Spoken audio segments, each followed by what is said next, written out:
네, 안녕하십니까. 경남대 극동문제연구소에서 개최한 국제학술회의 두 번째 세션 강과 북한 도시 세션을 시작하도록 하겠습니다. 사회를 맡은 저는 서강대학교 공공정책대학원에 있는 정영철이라고 합니다. 이 코로나 팬데믹으로 인해서 소수의 인원만이 현장에 참석을 하고 있고 또 다른 분들은 또 줌을 통해서 화상으로 연결되어서 참석을 하고 있습니다. 또 이 많은 분들이 또 줌을 통해서 현재 이 학술회의를 지켜보고 있습니다.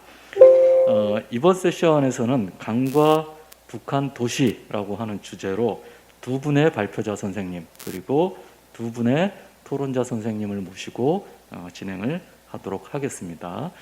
첫 번째 발표해 주실 선생님은 호주 국립대학교에 계시는 로버트 윈스탠리 체스터 교수님입니다. 현재 줌으로 참석을 하고 계십니다. 이 로버트 윈스탠리 체스터 교수님께서 발표하실 주제는 강이 흐르고 있다. 평양의 유동정치와 수역이라고 하는 논문이 되겠습니다. 두 번째 발표하실 선생님은 현재 경남대 극동문제연구소 초빙연구위원으로 와 계시고 러시아 과학 아카데미 지리연구소에 계시는 엄빠벨 선생님이 되시겠습니다. 이 엄빠벨 선생님께서는 북한에서 국경도시 집적의 형성은 신화인가 현실인가 하는 주제로 발표를 해 주시겠습니다. 이렇게 두 분의 발표자 선생님이 발표를 해 주시겠고요. 두 분의 토론자 선생님을 또 모셨습니다. 한 분은 현재 일본 데이쿄 대학 교수로 계시는 이찬우 선생님이십니다. 이찬우 선생님은 현재 줌으로 연결돼서 현재 오늘 이 학술회의에 참석을 하고 계십니다. 두 번째 토론을 해주실 선생님께서는 경남대 극동문제연구소 초빙연구위원으로 계시는 마크 김 선생님이십니다. 마크 김 선생님은 현장에서 이 토론에 임해 주십니다. 자, 그러면 강과 북한 도시 두 번째 세션을 시작하겠습니다. 과거에 동양에서는 그런 말이 있습니다. 왕이나 혹은 통치자가 해야 될 가장 중요한 일이 치산치수라고 이야기를 합니다. 산과 물을 잘 다스려야 된다라고 하는 의미죠. 아마 오늘 오늘 진행하고 있는 이 국제학술회의로서 북한 도시의 만화경 그리고 주된 주제로서 도시, 강, 그다음에 건축이라고 하는 주제와 가장 잘 어울리는 말이 아닌가 이렇게 생각이 듭니다. 그러면 저희들에게 주어진 시간이 약 90분 정도입니다. 그래서 발표 한 20분 정도 듣고 토론 한 10분 정도 이렇게 듣고 그리고 이 토론자 선생님의 토론에 대해서 발표자 선생님께서 다시 그에 대해서 대답을 하는 이런 시간을 가지면서 이 세션을 진행을 할까 합니다. 그러면 먼저 현재 줌으로 참석하고 계시는 로버트 윈스탠리 체스터 호주 국립대 교수님의 강이 흐르고 있다. 평양의 유동정치와 수역이라고 하는 주제의 발표를 듣도록 하겠습니다. 로버트 윈스탠리 체스터 교수님 부탁드리겠습니다.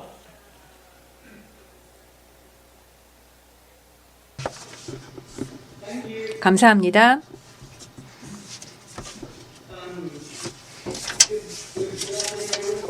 좋은 오후입니다. 오전이고요. 또 계신 곳에 따라서요. 아마 제 파워포인트 자료를 받으신 것으로 알고 있습니다. 제가 PPT를 보여드려야 될까요? 아니면은 현장에서 PPT를 공유해 주시겠습니까? 누가 도와주실 수 있는지요? 네. 교수님께서 직접 PPT를 작동해 주시면 될 것 같습니다. 네, 알겠습니다. 그럼 먼저 제가 준비를 하는 동안 말씀을 드린다면 저는 로버트 윈스탠리 체스터입니다. 저는 현재는 더 이상 호주 국립대에 있지 않습니다. 저는 사실 호주에 2015년 이후에 간 적이 없습니다. 제가 당시에는 리서치 펠로우이긴 했습니다. 호주 국립대학에서요. 아시아 태평양 대학에서 제가 화면을 준비하는 동안 말씀을 드리겠습니다. 당시에 스스키 교수님과 함께 협업을 했었는데요. Informal Life Politics, 동북아시아에서의 비공식적인 삶의 정치를 협업하고 있었습니다. 그리고 저는 당시 북한의 어업과 어업 종사자에 대한 협업을 하고 있었습니다. 에 대한 공부를 하고 있었습니다. 제 슬라이드 여러분 보이시는지요? 예, 보이시면 좋겠습니다. 예, 잘 보이는 것 같습니다. 저는 지금 영국의 리드스 대학 그리고 또 마스퍼 대학에도 있고 그리고 또 옥스퍼드 월슨 컬리지의 펠로로 활동하고 있습니다.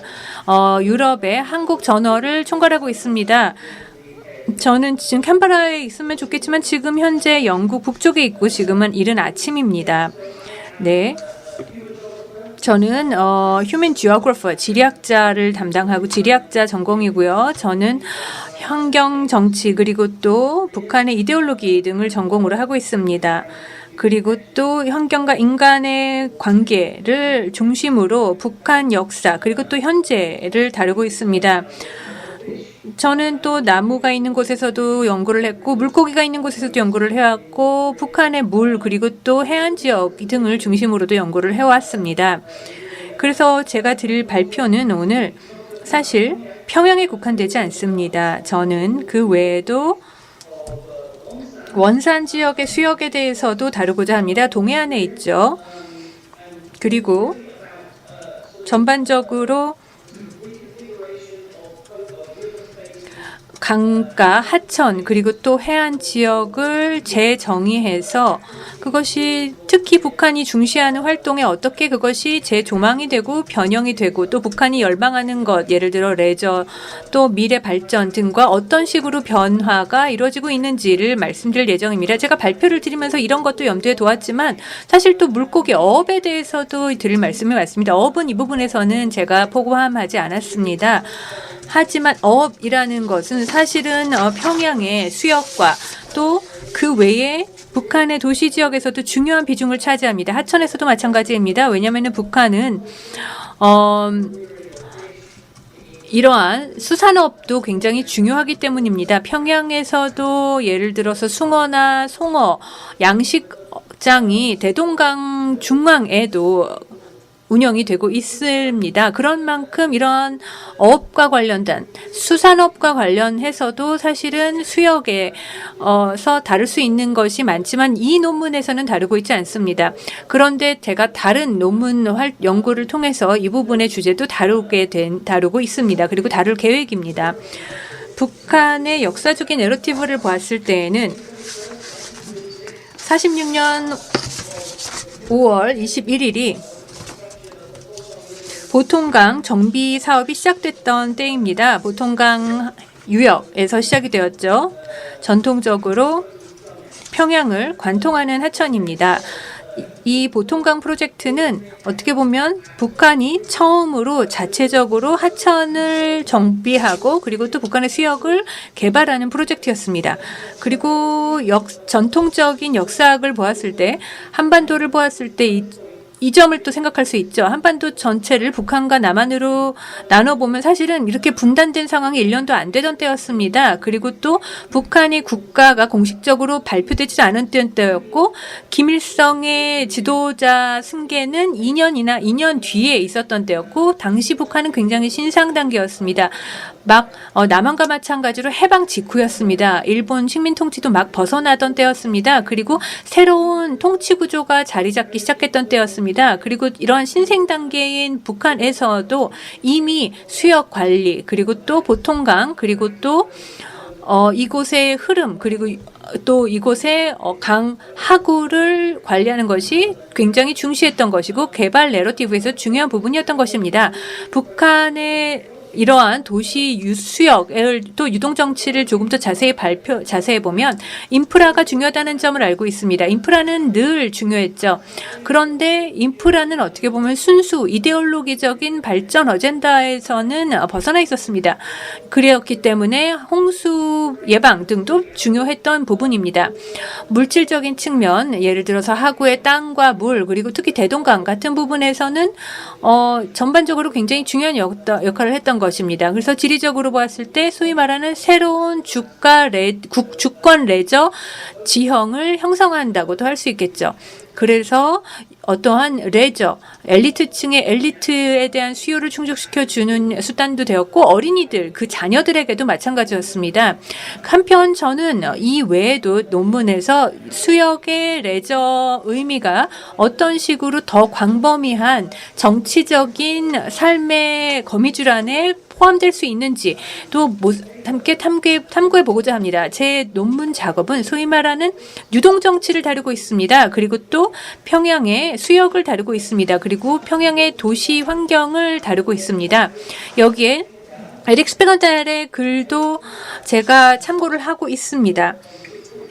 리퀴드 파워라는 글을 쓴 적이 있습니다. 그리고 또 소위 하이드로 모더니티에서의 물의 힘, 액체의 힘을 중시하고 있습니다. 스페인 등과 같은 부분을 중심으로 모더니티를 연구를 하고 이것과 연관된 수역의 통제, 관리, 그리고 이러한 매우 건조한 도시적인 환경에 어떻게 하면은 수역을 추가하는지를 다루고 있습니다. 그리고 여기에 관련해서 프랑크 빌러 또 다른 이들의 최근의 연구 활동도 참고하고 있습니다.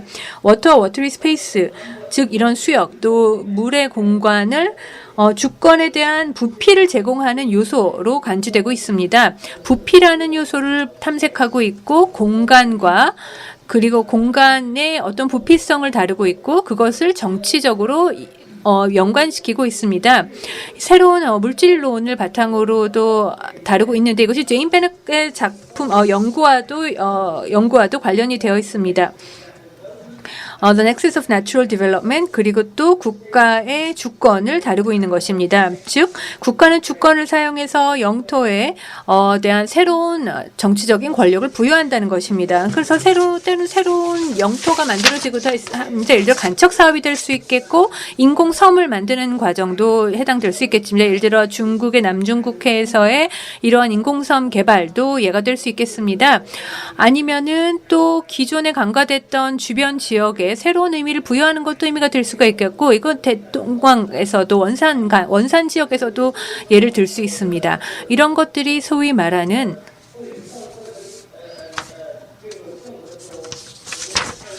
카리스마적인 정치학이라고도 즉 이론적인 정치학이라고도 할 수 있는 것입니다. 그 자체만으로 보았을 때 카리스마와 무대라는 것이 하나의 역동적인 물질이 되고 제인 베넷이 언급한 것과 같은 그런 vibrant matter, 이런 새로운 이데올로기적인 생산체가 되는 거고 인간의 지리를 만드는 것입니다. 북한에서 이것이 반영이 되고 있고 예를 들어서 데닐 커스포의 연구라던가 constructed space, 패턴, 또 영역, 또 이러한 순환적인 공간에서의 물의 역할을 떠오르게 합니다. 평양의 이런 레저 공간을 보면 흥미롭게도 특히 대동강 지역에서 이런 것들이 나타납니다.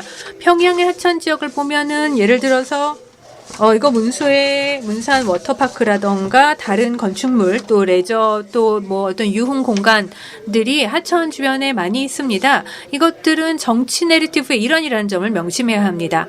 그리고 또 과거로 거슬러 올라가면 보통강 정비 사업 1946년까지도 거슬러 올라가는 거죠. 대동강을 보면은 벤jamin 와스노의 2012년, 14년을 따른다고도 할 수 있습니다. 카리스마적인 새로운 권력의 축이 이것을 건축으로 재정비를 하는 거죠. 그래서 이런 수역, 이런 하천의 이러한 레저 공간들이 이제는 전체 하나의 유형학적인 모던 평양의 유형학적인 무대가 되는 것입니다. 광장도 있고 이데올로기적인 주체 사상탑도 같은 맥락입니다.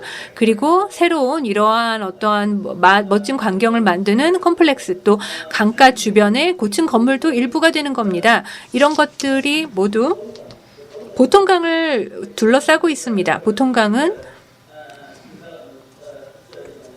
역시 큰 개발 많은 단지들이 있습니다. 그래서 예전에는 그래서 이제는 보통강에 아주 화려한 워터파크들이 있죠. 이곳에는 하나의 에너제틱하고 또 많이 즐거워하는 어린이들의 모습에 하나의 배경 같은 역할을 하는 것입니다. 그리고 또 돌고래 수족관이 있죠. 가장 상단 좌측에 있는 사진인데요. 보시면 북한의 경우도 예를 들어 미국의 시월드과 같은 모습을 상상할 수 있겠습니다. 이러한 카리스마적인 돌고래라는 종의 에너지가 정치적인 카리스마를 대변하는 거라 할 수 있는 거죠. 이러한 하천에서 이러한 정치의 내리티브가 생성되고 있는 거죠. 지금 에코가 조금 발생하는 것 같습니다. 또 생각해 볼 점이 따로 있습니다. 예를 들어서 이러한 분산화를 생각해 볼 수가 있습니다. 하천 유역의 지역은 예를 들어서 휴식을 취하는 공간으로도 사용이 되죠. 예를 들어 강가를 따라 산책하는 산책로가 예가 될 수 있습니다.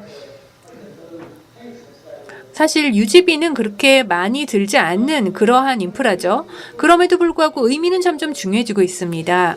특히 엘리트층에게, 북한의 엘리트층에게는 그 의미가 점점 커지고 있습니다. 이런 여가 시간이 큰 의미를 갖는 거죠. 즉 산책을 하고 친구도 만나고 또 대화를 나누고 또 이렇게 산책을 할 수 있다는 것, 이것 자체가 의미를 부여하는 것입니다. 이것도 레저의 축의 일환인 것입니다. 그리고 또 주요한 특징들을 살펴보겠습니다. 북한의 정치적인 내러티브에서 중요한 몇 가지 요소들이 있는데요. 여기에는 늘 어린이들 또 육아가 늘 중시됩니다. 이러한 물의 환경에서 그것이 늘 반영이 되죠. 하천의 그 아에서도 마찬가지고 도시 주점물 안에서도 어린이들이 물놀이를 할 수 있도록 하는 그런 이미지를 강조합니다. 그리고 또 과학자라던가 관료층 또 군 관료들 이러한 성인들 역시 물놀이를 하면서 유흥을 갖고 또 레저 시간을 가질 수 있는 이러한 이미지를 부각하고 있습니다. 이것이 국가 내에서 엘리트층의 지위를 확립시켜주는 것입니다. 제가 어업에 대해서는 언급을 하지 않았지만 어업도 역시 북한의 생산성에 중요한 비중을 차지합니다. 대동강에 많은 개발 프로그램들이 새로운 인프라들이 추가되고 있습니다. 미래를 전망하고 있죠. 보통강의 미래를 위한 프로젝트도 지금 본격적으로 진행이 되고 있습니다. 그리고 이것이 새로운 어떤 멋진 광경이 되는 아파트 단지를 조성하는 과정에 있습니다. 예를 들어 돈주 등과 같은 신엘리트층을 위한 신도시의 공간으로 부상하고 있습니다. 다음으로 원산 지역도 조금 살펴보겠습니다. 원산 역시 굉장히 규모가 큰 개발 프로젝트이고 북한에서도 비중이 큰 프로젝트입니다. 해안가에 있는 개발 프로젝트입니다. 또 한 가지 수역의 프로젝트이고 애초에는 항만이 굉장히 중요했죠. 일본에서의 여객선이 왔던 곳이고 또 성동원 해수욕장 또 캠프장 등이 굉장히 잘 알려졌었습니다만 전체적으로는 개발이 많지 않았습니다. 2013년까지만 하더라도 해안가를 보면 텅텅 비어 있었습니다. 굉장히 한적한 녹지가 많은 해안이었는데 최근의 잡지를 보면 이 기존의 보도를 보면 원산 해안선의 보도 내용을 보면은 개발 계획이 지금 진행되고 있다고 보도가 되고 있습니다. 그래서 대규모의 원산 갈막 관광 특수지구가 개발되고 있는 것으로 보도되고 있습니다. 김정은이 이미 수차례 현장 방문을 한 바가 있습니다. 이렇듯이 북한의 이런 수역을 한번 상상해 본다면은 하나의 새로운 레저 지형의 인프라가 되고 있는 것입니다. 여기에는 물이 포함되어 있고 또 수변의 빌라 또 여러 가지 휴일을 위한 공간이 되고 있는 것입니다. 잠재적으로 보면은 이것이 하나의 관광지로도 즉 동아시아 관광객을 위한 특히 저예산 관광지를 위한 관광객을 위한 관광지도 될 수가 있는 것입니다. 더 고급 리조트를 갈 수 없는 경우에 말입니다. 예를 들어 스페인의 많은 리조트들이 영국 또 다른 유럽의 중산층을 위한 곳으로 스스로를 탈바꿈시켰듯이 북한 역시 해안가, 예를 들어 원산 갈마 관광지를 새로운 옵션으로 생각해 볼 수 있는 것입니다. 북한의 내의 올리트에만 국한될 것이 아니라 저예산 관광지를 찾는 이들을 위해서도 변신할 수 있는 가능성이 있습니다. 그런다면 원산갈마 공항도 재개발이 될 필요가 있을 겁니다. 영내 교통 허브로 부상할 수가 있고 잠재력이 있습니다. 북한 내 관광객 유입이 증가하면서 이것이 필요할 것입니다. 이것을 제가 부피감 있는 물의 정치학이라고도 할 수가 있는데요. 왜냐하면은 부피, 즉 전체 해안과 물의 공간에 이런 부피를 포착할 수 있어야 하기 때문입니다. 그리고 포착을 하면서 동시에 또 하나의 볼륨이 추가되는 것이죠. 즉 레저와 또 레저에서 오는 이러한 재정 수입을 위한 하나의 볼륨이 추가되기 때문입니다. 또 대중의 마케팅에 또 하나의 볼륨이 생성되는 것입니다. 공간의 볼륨이 또 하나의 다른 형태의 볼륨을 추가하는 것입니다. 그런 점에서 원산 갈마 해안관광지구는 매우 흥미로운 의미를 갖고 있다고 생각합니다. 지금은 물론 코비드-19 상황이기 때문에 지금 이러한 개발 프로젝트가 코비드-19 전이었기 때문에 지금 현재는 상황이 어떻게 진행될지는 미지수입니다. 언제 정상화될지는 알 수가 없기 때문입니다. 결론적으로 한 가지만 간단히 말씀드리겠습니다. 벤자민 투아노는 평양의 도시 축을 이러한 이데올로적인 미스에 맞게 변환하는 과정을 언급했습니다. 북한의 잠재적인 역사에 에너지를 포착해서 그것이 한국의 산악지대의 에너지와 같은 맥락이라고 언급을 했습니다. 대동강이 이러한 지역에서 중요한 역할을 하고 있고 에너지는 다른 물질성을 생성하고 이것을 통해서 새로운 물질이 통과합니다. 북한의 시민들 그리고 또 운이 좋은 방문자들은 이 축을 따라 직접 경험을 할 수가 있고 레저 활동을 목격할 수가 있겠죠. 그런데 이러한 여가 활동은 북한의 다른 지역 사람들은 상상할 수 없을 겁니다. 보통강은 어떠한 새로운 내러티브를 이야기하고 있지만 그 외에는 어업이라던가 또 다른 수산업 관련해서 다른 내러티브로 대조가 됩니다. 이런 유역의 정치학 또 유동 정치학을 평양이 반영하고 있고 원산갈마 지역도 마찬가지입니다. 북한은 이곳에 새로운 볼륨을 추가하고 있고 예전에 개발되지 않았던 수변을 이제 개발함으로써 원산갈마 그리고 또 대동강 지역이 이러한 수역의 공간과 교차하면서 북한의 정치는 스스로를 재생선하고 상호작용하게 됩니다. 그리고 엘리트층과 그 자녀들은 에너지 하나의 이데올로적인 기계의 수단에서부터 즐거움을 갖는 재밌게 사는 시민으로 탈바꿈하게 되는 것입니다. 또 과학자들도 마찬가지입니다. 위험한 어떠한 위협적인 국가의 수단이 되는 것이 아니라 즐거움을 누릴 수 있는 대상이 되는 것입니다. 노동층 시민 예를 들어 중국의 중산층 역시 중국 이 갈마공항에 와서 할인 가격 또 시간 효율적인 해변가 물론 실제 중국은 아닐지라도 차이니스 드림을 살기 위해 이런 독재 정치에서 벗어나 갈마 항공공항을 찾을 수 있습니다.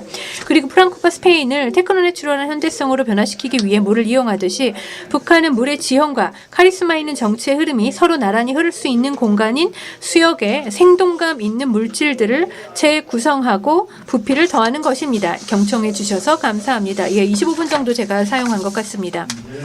감사합니다. 로버트 윈스턴리 체스터 교수님 굉장히 흥미있는 발표였습니다. 물을 이야기했지만 물이 아니라 물에 관련된 이데올로기와 정치, 특히 평양과 원산을 중심으로 하는 물의 정치를 말씀을 해주셨습니다. 여러 가지 다양한 내용들이 굉장히 많이 그 내용 속에 포함이 되어 있었는데 최근에 이 북한에서 평양에 대한 개발 및 대동강, 보통강 그리고 원산에 대한 개발과 관련해서 이런 것들이 단순히 발전을 위한 어떤 그 경관의 변경으로만 그치지 않고 이것들이 함유하고 있는 이데올로기와 정치적 의미와 또 그것이 북한 내 생활의 변화 등과 관련되어 있다라고 하는 것들을 말씀을 해 주신 것 같습니다.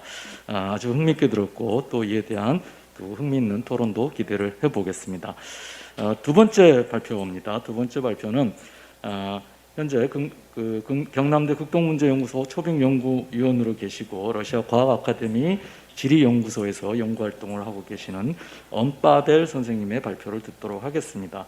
이 언바벨 선생님은 현장에서 이렇게 발표를 해주시겠습니다. 발표 주제는 북한에서 국경도시 집적의 형성은 신화인가 현실인가라고 하는 주제로 발표를 해주시겠습니다. 역시 한 20분 정도로 발표를 해주시기 부탁드립니다. 감사합니다. 안녕하십니까? 먼저 저는 오늘 회의를 주최해 주시는 경남대 극동문제연구소에 감사드립니다. 오늘 같은 회의를 주최해 주셔서 감사드립니다. 북한의 도시 연구를 할 수 있는 기회라서 상당히 좋습니다. 오늘 발표 주제는 북한에서 국경도시 집적의 형성은 신화인가 현실인가입니다. 그런데 발표를 시작하기에 앞서서 좀 철학적인 질문을 던지고 싶습니다. 우리가 무엇을 상상할까요?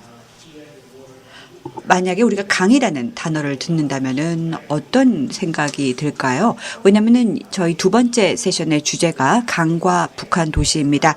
강 이런 말을 들으면 상당히 좀 편안한 느낌이 들지 않습니까? 물이 흘러가고 뭔가 새소리가 들리고요. 그런데 강이라고 할 때는요, 강은 상당히 중요한 역할을 하고 있습니다. 한국의 도시화에 있어서 중대한 역할을 했었습니다. 왜 그런지 제 발표를 통해서 설명을 드리고요. 그리고 또 이 강의 역할이 단지 수도에서뿐만이 아니라 국경 지역 그리고 또 신의주 지역에서 신의주는 국경 지역에 위치했기 때문에 중국에 근접한 도시에서 어떤 역할을 했는지 설명드리겠습니다. 그러면 신의주에 대해서 우리가 무엇을 알 수 있을까요? 먼저 왜 신의주에 대해서 우리가 알아야 되는지 말씀을 드리겠습니다. 우리가 뭔가 북한에 대해서 이야기를 들을 때 항상 안 좋은 소식입니다.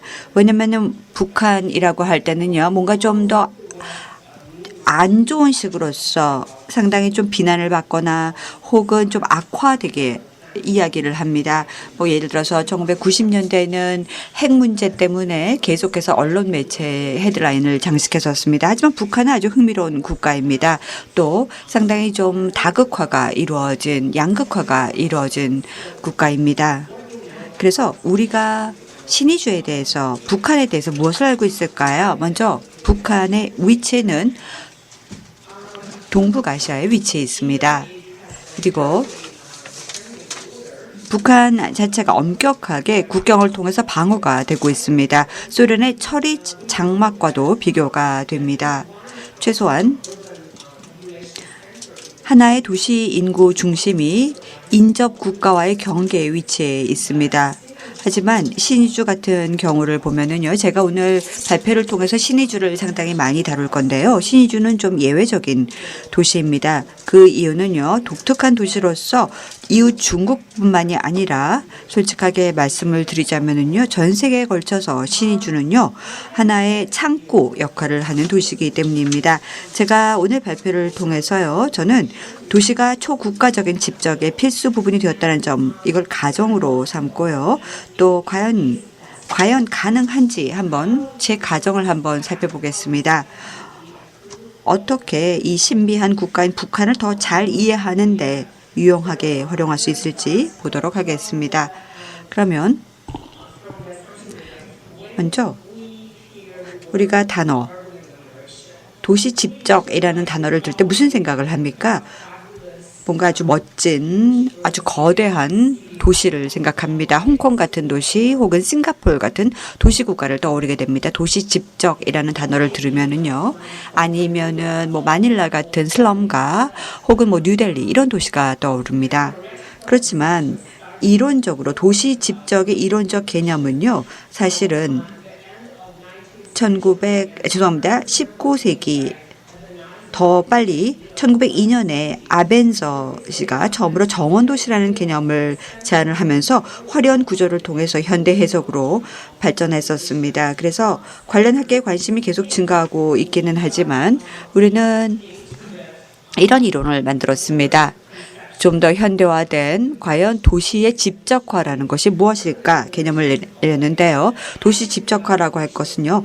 정말 통합된 도시로서 글로벌 도시화 발전에 중요 동인이 되고 있고 그리고 또 도시 집적의 시작이 언제냐 하나의 진화로서 시작을 한 것입니다. 하나의 도시에서 시작을 해서 도시가 점점점 커지고 또 커집니다. 그리고 계속 확장되고 확대가 됩니다. 또 주변에 많은 위성 도시가 생깁니다. 서울 같은 경우도요. 주변에 많은 위성 도시가 있습니다. 아주 큰 도시도 있고요.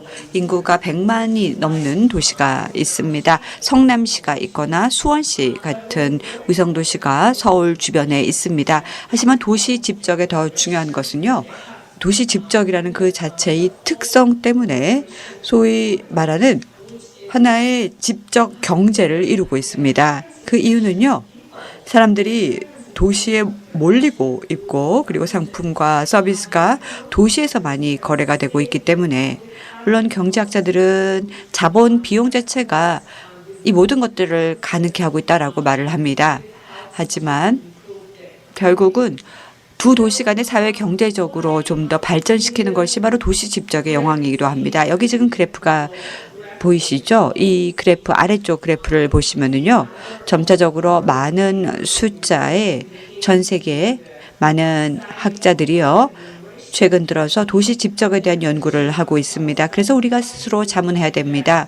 왜 이렇게 도시 집적이라는 개념 자체에 대해서 많은 사람들이 관심을 갖고 있을까? 그 이유는 도시 집적, 오늘날의 도시 집적이라는 것은 글로벌 도시화 발전에 가장 중요한 동인이 되고 있습니다. 그리고 도시 집적은 전 세계적으로 퍼져 있습니다. 그런데 데이터를 한번 보면요. 상위 10대 전 세계 도시 집적을 보면은 과반수 이상이 아시아 지역에 위치해 있습니다. 그리고 보면은 동경이 1위를 이끌고 있고 그리고 거의 한 3,800만 명이 거주하고 있습니다. 하나의 도심지에 모두 다 몰려 있는 것입니다. 제가 지금부터 좀 더 아주 멋진, 제 생각으로는 정말 멋진 신의주와 단동에 대해서 소개를 하고 싶습니다. 왜냐하면 이 단동과 중국의 단동과 북한의 신의주가 서로 통합이 되어 있는가 혹은 분리인가 말씀을 드리고 싶습니다. 단동과 신의주는 모두 다 국경선에 근접해 있습니다. 단동은 국경선, 북한에 근접한 국경선에 상당히 큰 도시이고 신의주도 마찬가지로 큰 도시입니다. 그런데 단동 같은 경우는요. 신의주보다 훨씬 더 큽니다. 그렇지만 보면은 중국의 입장에서 본다면 한 중간급 정도이고요. 신의주는 북한의 경우에 있어서는요. 가장 큰 도시 중에 하나입니다. 그러면은요. 단동은 라오닝성의 중간 규모 인구 도시지 신의주는 평안북도의 주요 도시이고요. 제가 한번 단동의 인간의 연령 구조를 보면은 신의주에 비교해 볼 때 불균형을 이루고 있습니다. 그러면 우리가 한번 인구 통계학적으로 한번 비교를 해보겠습니다. 가장 기본적으로 단동과 신의주를 비교를 해보면은요. 단동에서 자연적으로 인구 증가는 마이너스입니다. 마이너스 2%. 그런데 신의주 같은 경우는 여전히 인구 증가가 이루어지고 있습니다. 그리고 단동의 연령 구조를 보면은요. 상당히 불균형이죠. 그 이유는요. 전체 인구 중에서 봤었을 때 신의주에 비해서 어린이 비율이 2배 이상 더 낮습니다. 더 저조합니다. 그러면서 또 고령화가 단동에서 이루어지고 있습니다. 그러면 인구가 어떻게 집중되어 있는지 살펴보겠습니다. 어떻게 배분이 되어 있는지 단동과 신의주를 비교해 보겠습니다. 먼저 여기 단동 같은 경우는요. 1제곱킬로미터당 15,000명 정도 바로 신의주 인구 밀도이죠. 상당히 인구 밀도가 높습니다. 그런데 단동의 가장 밀집된 지역을 보면은요. 유사한 지구임에도 불구하고 제곱킬로미터당 5,000명 정도뿐이 안 됩니다. 상당히 차이가 지죠. 그리고 신의주 인구를 또 보면 인구 밀도가 정말 높습니다. 대부분 주로 철도역 주변에 많이 거주하고 있고요. 15,000명이나 거주하고 있습니다. 정말 높지 않습니까? 그래서 신의주의 도시화율이나 혹은 인구 밀도를 봤었을 때 서구 세계하고 거의 육박할 정도입니다. 그리고 또 단동이나 신의주 모두 다 단일 인구입니다. 그리고 중앙역 주변 지역에 밀집되어 있는 신의주 인구 대부분, 그런데 또 단동의 인구 확산 수준은 공간적으로 균질하지 않지만 높습니다. 그러면 이제 경제 협력 한중 간에 죄송합니다. 북한과 중국의 경제 협력 상당히 오랜 역사를 갖고 있습니다. 두 도시가 국가 수도 주변에 위치해 있기 때문에 국경을 가로질러서 협력이 끊임없이 이루어져 왔었습니다. 사실 이는 각 도시의 발전뿐만이 아니라 주민들의 생존을 위해서 끊임없이 거래가 이루어졌었습니다. 그래서 서로 간의 생존을 위해서 국경을 넘는 협력이 주요한 원동력입니다. 코로나19 대유행이 이런 초국가적 협력을 어느 정도는 해치고 있고 좀 중단시켰지만 제가 갖고 있는 데이터는 2019년 말까지만 갖고 있는 데이터입니다. 그래서 데이터가 2019년 전이기 때문에요. 나중에 코로나가 끝나면 더 추가적인 데이터를 얻을 수 있을 것 같습니다. 일단 가장 중요한 기본적인 데이터만 알려드리겠습니다. 단동 지역의 1인당 GRP를 보면은요. 4,638달러 정도고 있습니다. 단동의 경우 2019년에. 그런데 북한 같은 경우에는요. 불행하게 정확한 데이터는 없습니다. 왜냐하면 북한이기 때문에요. 북한에는 뭐 이런 경제 수치를 모두 다 수집하는 통계청 같은 곳이 없기 때문이죠. 그래서 여기 보시면은요, 지표가 전체 북한 지역을 다 대변하고 있는 것 같은데요. 북한의 GRP가 1인당 GRP가 나와 있긴 합니다. 그런데 3배나 더 빈곤합니다. 그런데 GRP를 1인당 한번 보면은요. 북경의 경우를 한번 또 보겠습니다. 단동은 정말 빈곤합니다. 북경하고 단동은 비교도 안 됩니다. 북경은요. 1인당 GRP가 25,000달러입니다. 그런데 단동은 4,630달러죠. 신의주는 더 적습니다. 그러면 이제 무역 거래를 한번 보겠습니다. 신의주는 아시겠지만 가장 중요한 중국의 창구 역할을 하고 있습니다. 그러니까 북한의 대중 창구 역할을 하고 있는데요. 그 이유는 북한과 중국의 무역을 본다면 전체 중에서 70%가 바로 이 터널을 통해서 이루어지고 있습니다. 이 회랑을 통해서 이루어지고 있습니다. 그런데 단동에서 대중 수출은요. 반대보다는 3배가 더 높습니다. 즉 단동에서 북한으로의 수출이 3배가 더 높다는 것이죠. 신의주에서 단동보다는요. 그리고 단동이 보면은요. 지금 전체 대외 무역의 2% 정도뿐이 되지 않습니다.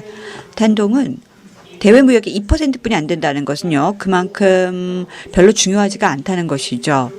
그런데 중국의 대북 수출량은 북한의 대중 수출보다 3배가 더 많습니다. 그리고 필수 소비자를 북한에 지원하기 때문에 상당히 도움이 되고 있습니다. 그러면 경제 협력이 단동과 신의주 중에 분명히 이루어지고 있습니다. 북한 측에서 한번 보면은 신의주 특별행정구역이 또 신의주 국제경제지구가 발표가 되었고 우야와 황금평도가 역시 특별경제지구로 지정이 되었습니다. 중국 지역을 볼까요? 중국에도요. 물론 지정이 된 게 있지만요. 여기에서는 중요한 게 있습니다. 제 생각으로는요. 단동에 고멘왕 자유무역지대가 있긴 하지만 대부분 북한에서 더 많이 이렇게 신의주 특구나 신의주 국제경제구역 등등이 더 많이 선정이 됐다는 것은 신의주가 더 정말 좋다는 것이죠. 신의주가 더 대외 무역에 대해서 기대를 하고 있는 게 많은 것이죠. 그러면 여기서 우리가 강조할 게 있습니다. 중국 기업들은 양 도시가 모두 다 경공업 혹은 의료산업 쪽에 특화되었다는 사실을 알아야 됩니다. 신의주 북한 쪽엔 정말 인건비가 저렴합니다. 그리고 근면성실한 근로자들이 많기 때문에 중국에서 필요한 인력들을 공급해 줄 수가 있습니다. 아까도 제가 말씀을 드렸고 여기 지금 그래프가 그려져 있는데요. 한번 그래프를 보시기 바랍니다. 경제활동 인구가 10% 이상 10년 동안에 단동 지역에서 하락했었습니다. 또 라오닝 성에서도요.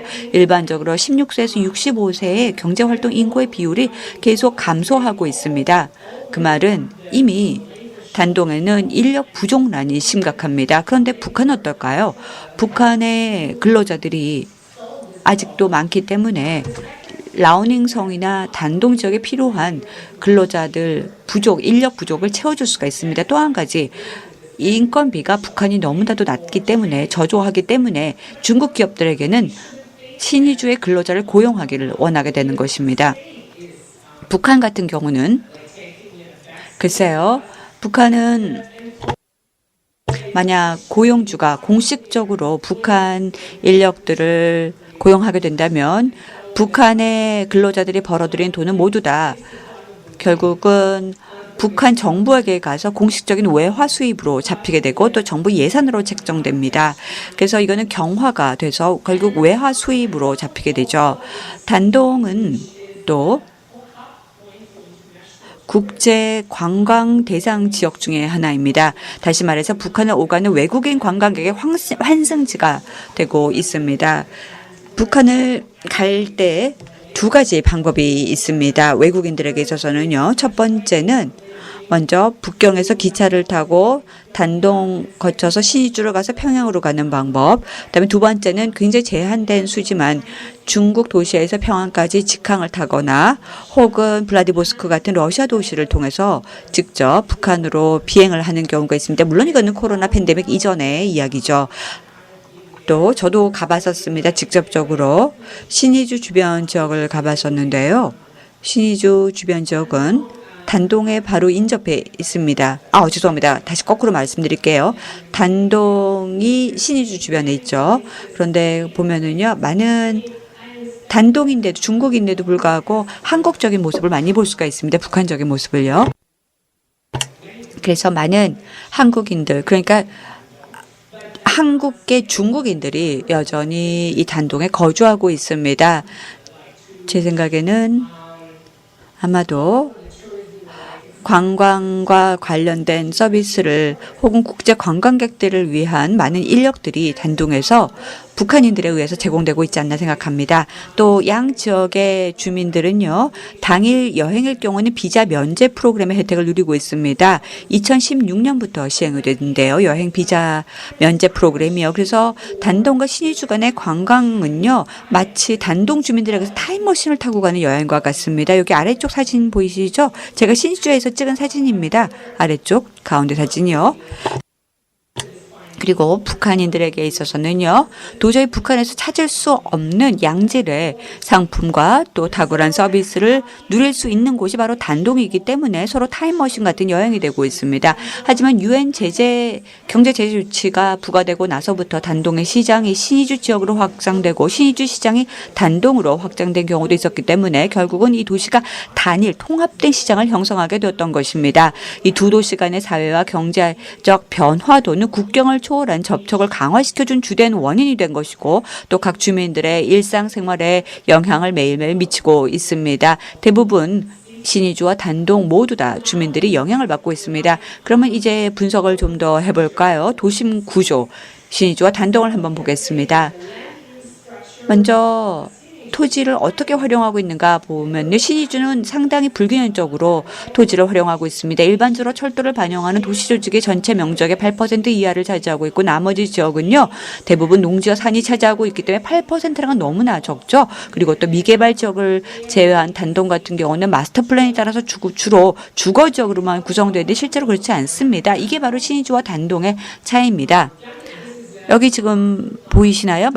단동 마스터 플랜 2017년 거입니다. 여기 노란 색깔로 칠한 게 바로 거주 지역입니다. 주거 지역이죠.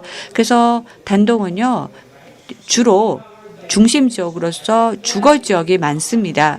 그런데 그렇게 하도록 마스터 플랜이 되어 있지만 실제로 그렇게 되어 있지 않습니다. 그리고 대부분 저층 건물이 많습니다.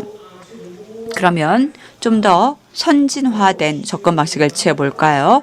그래서 도심 구조를 한번 보겠습니다. 소위 말하는 지리학자들이 사용하는 도구가 있는데요. 바로 프랙탈 기하학 접근 방식입니다. 이게 수학에서 사용하는 방법인데요. 직접 기하학을 활용해서 프랙탈 기법을 활용합니다. 여기 지금 보시겠지만요. 기본적으로 추정된 도시에서 프랙선을 통해서 신의주의 도시 부분이 중앙역 주변에 위치했다는 걸 알 수가 있습니다. 그래서 지리학자들이 처음에 프랙탈을 사용할 때 무엇을 계산하느냐 하면은요. 먼저 여러 가지 차원에서 분석을 합니다. 예를 들어서 이 분포도가 어떤지, 건물이 어떻게 분포가 되어 있는가, 유니폼한가 아닌가를 찾아봅니다. 그러면 여기서 제가 더블 스텝 딜라테이션 방법을 사용했습니다. 그래서 특별한 프랙탈이라는 소프트웨어를 돌려서 계산을 해봤습니다. 테마 랩에서 프랑스 도시에서 개발한 프로그램 제가 직접 활용을 해서 프랙탈 분석을 해봤었습니다. 상당히 설명하기 좀 복잡하고 어려운데요. 간단하게 설명을 드려서 어떻게 프랙탈 분법을 활용하는지 요약해 보겠습니다. 도심 구조의 경계가 어떻게 형성이 되어 있는가를 설명하는 방법인데요. 결론으로 말씀드리자면요. 프랙탈 기법을 활용한다면 상당히 쉽게 파악할 수가 있습니다. 그리고 또 지리학계 쪽에서는요. 도심 지리학을 전공하시는 분들이요. 이게 좋다 나쁘다라고 서로 왈가왈부하는데 프랙탈 접근 방식이 굉장히 도움이 된다. 이렇게 주장을 합니다. 그러면 제가 프랙탈 분석을 뭘 했느냐 설명을 하겠습니다. 어떻게 지도를 얻었는지 기본 데이터입니다. 이 분석에 사용했던 기본 데이터고요. 먼저 데이터 관련돼서 문제가 있었습니다. 왜냐하면 유럽 학자들 혹은 중국 학자들은요. 오픈소스 데이터를 활용합니다. 예를 들어서 오픈 스트리트 길거리 지도 같은 거 지금 보시는 이런 오픈소스 데이터를 활용할 수가 있는데요. 중국의 단동이나 북한 같은 경우는요. 이런 오픈소스 지도가 없습니다. 특히 단동은 작은 도시이고요. 북한은 오픈소스 지도 자체가 없습니다. 그래서 지금 보시는 것은요. 제가 구글 맵에서 직접 받은 건데요. 이 모든 도시들을 다 제가 합쳐봤습니다. 그리고 아래 제일 최종 맵이 그려져 있죠. 제가 하고자 했던 가장 중요한 것은요. 거리, 이웃 도시, 건물의 거리가 500m도 안 된다는 것입니다. 건물과 건물 거리가요. 그리고 만약에 건물이 좀 멀리 떨어져 있다라고 할 때는요. 저는 여기 지도에 포함시키지 않았고요. 그리고 나서 다시 이걸 뭐라고 할까요? 제가 건물들을 다 색깔을 칠해 봤었습니다. 그래서 최종적으로 이 지도가 나왔습니다.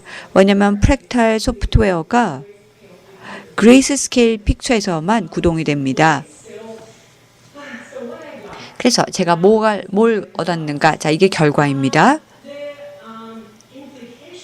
여기 프랙탈 분석을 활용을 해서 도시의 경계선을 파악을 해봤었습니다.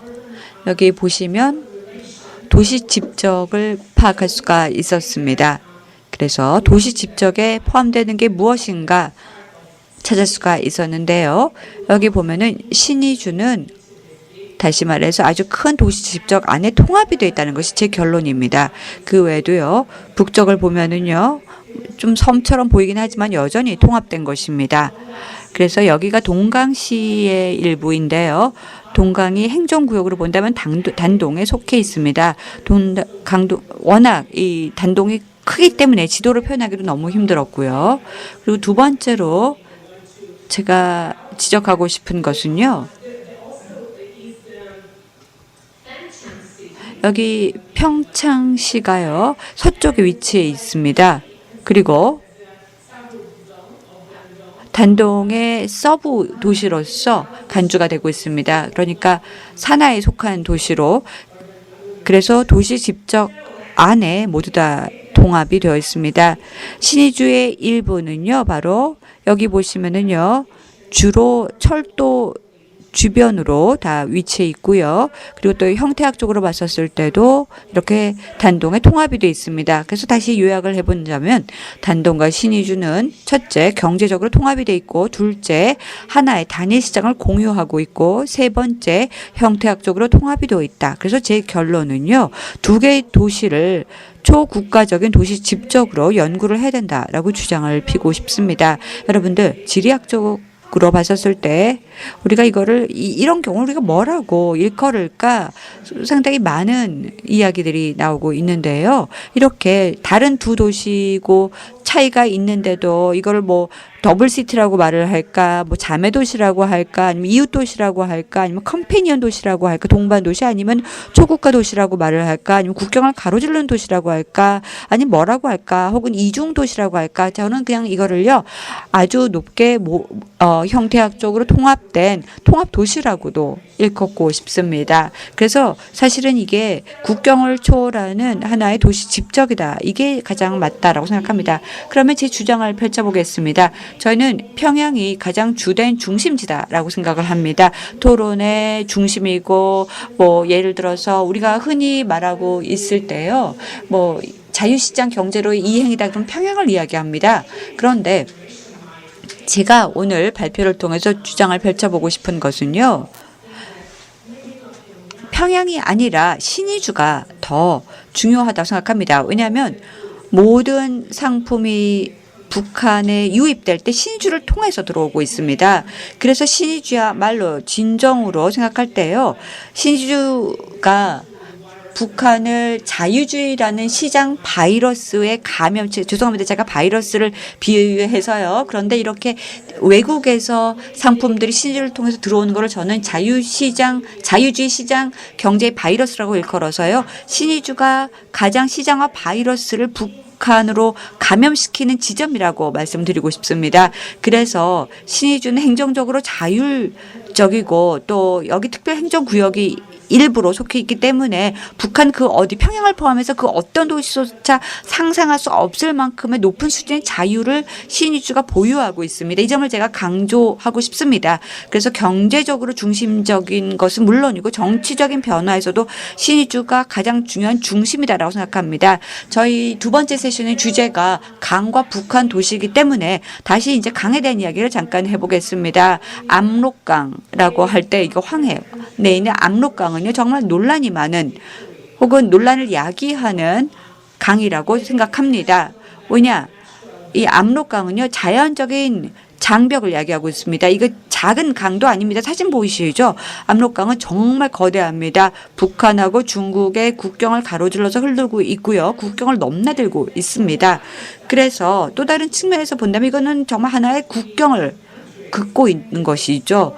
그래서 도시 집적이 형성되고 있는 가운데 압록강이 흘러가고 있습니다. 제가 주장하고 싶은 것은요, 사회 경제적인 측면을 제가 계속 말씀을 드리고 있는데 한쪽은 단동 또 한쪽은 신의주라고 말씀을 드렸는데 마치 한쪽은 경제적으로 단동은 아주 막강합니다. 그리고 신의주는 좀 아니죠. 그런데 또 여기 또 보면 사회 경제적인 그레디언을 보면은요, 결국은 이 도시 집적을 형성하고 있고 그리고 이 강력한 연결을 해주고 있습니다. 그래서 경계선이 강과 일치한다는 말씀을 드리고 싶고요. 강이라고 할 때 강은 상당히 한국 도시화에서 중요한 역할을 하고 있습니다. 왜냐?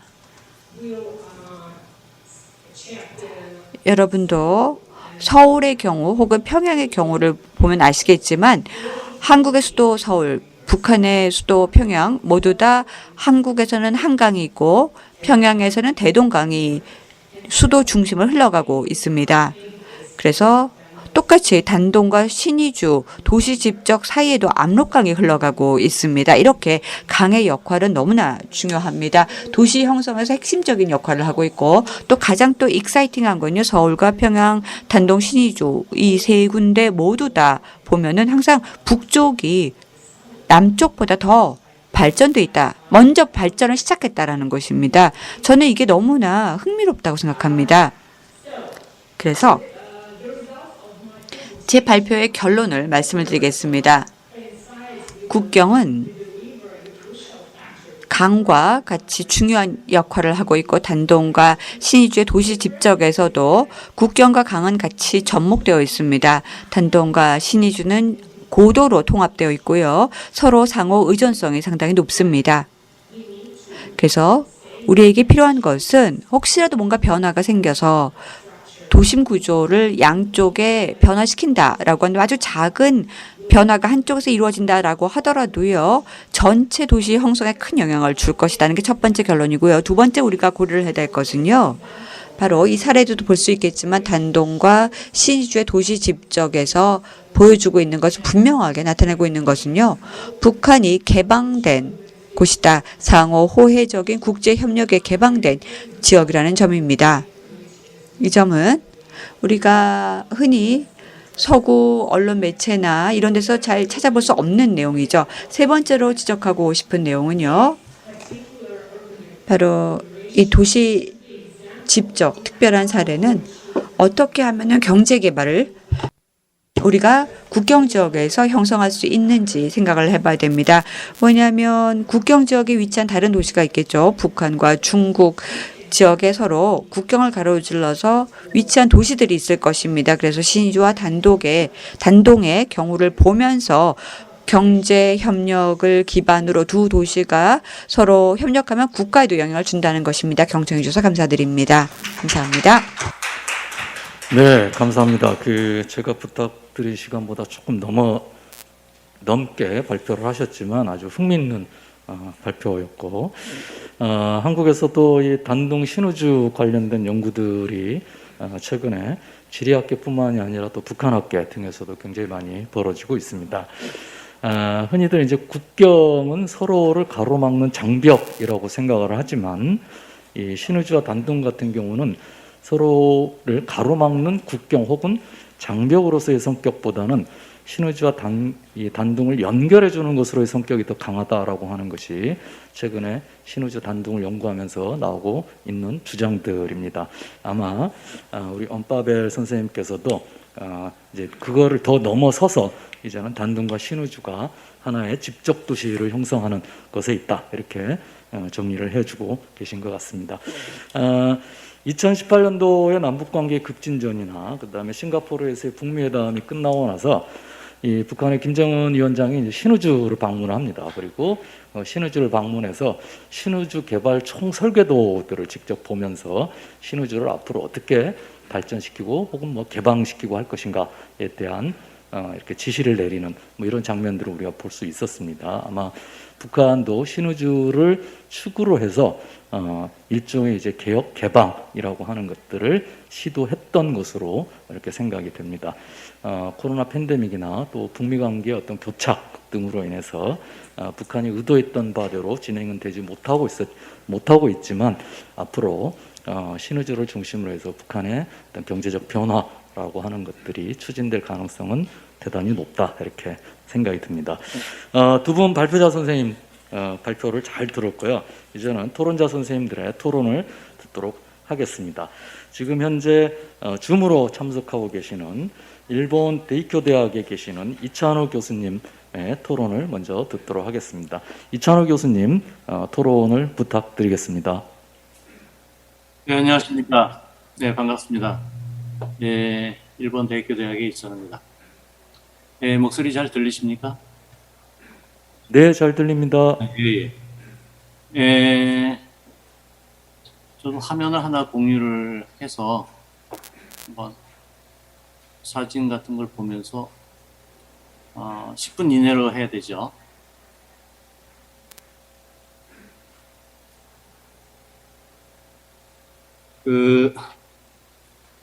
먼저 발표를 해주신 로버트 윈스탠리 체스터 선생님의 발표 내용은 아주 저로서도 흥미가 있는 그런 주제였기 때문에 물의 정치 또는 그런 치수 뭐 이런 식으로 우리가 이제 많이 생각해 오던 것들에 대해서 여러 가지 이론적인 설명들을 좀 많이 해주셨고 또 역사적인 시작이었던 보통강 개수공사에 대한 설명으로부터 현재 원산 해양 개발까지 이루어지는 북한의 그 물의 정치학에 대해서 리퀴드 폴리틱스라고 하는 이제 그런 이제 개념을 가지고 설명을 해주셨습니다.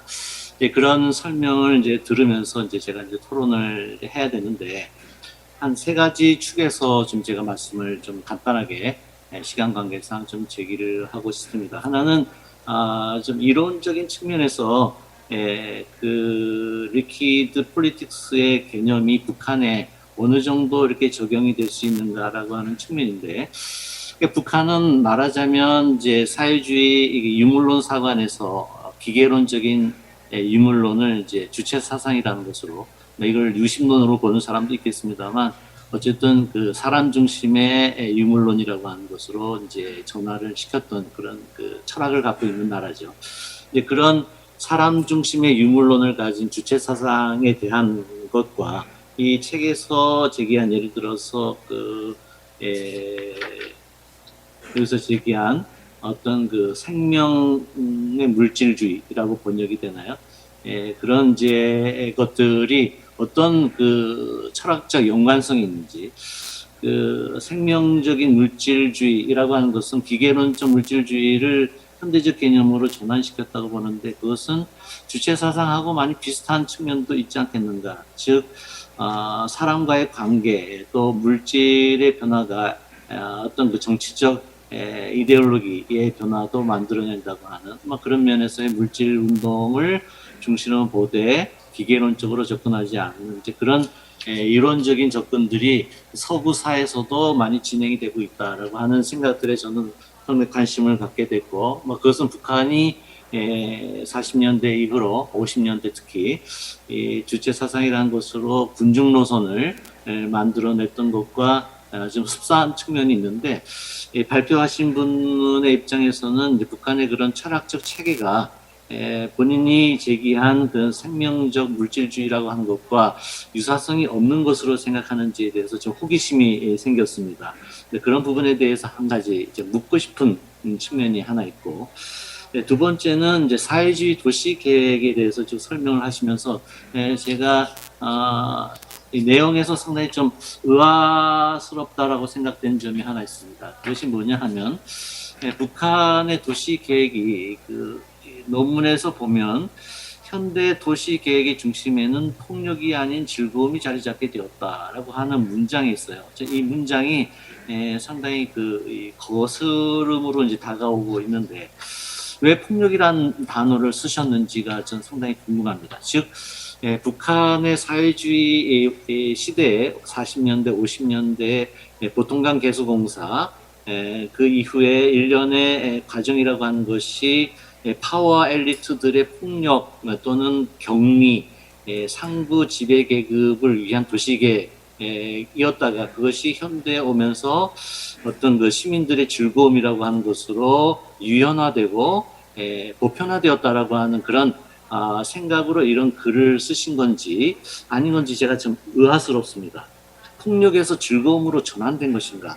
제가 토론을 하자면 북한의 사회주의 도시계획, 특히 대동강, 보통강 개수공사로부터 시작이 되는 일련의 북한의 도시개수공사 치수라고 하는 것은 그 자체가 말하자면 즐거움과 홍수 대비, 경제, 교통 이 모든 것이 결합된 경제, 사회적, 정치적 이 모든 것들이 결합된 통합된 그러한 이제 정치적 행위였기 때문에 그 안에는 특히 보통강 개수공사에 있었던 보통강 지역이 대단히 조선인 빈곤층이 거주하던 지역이었다고 하는 점이 중요합니다.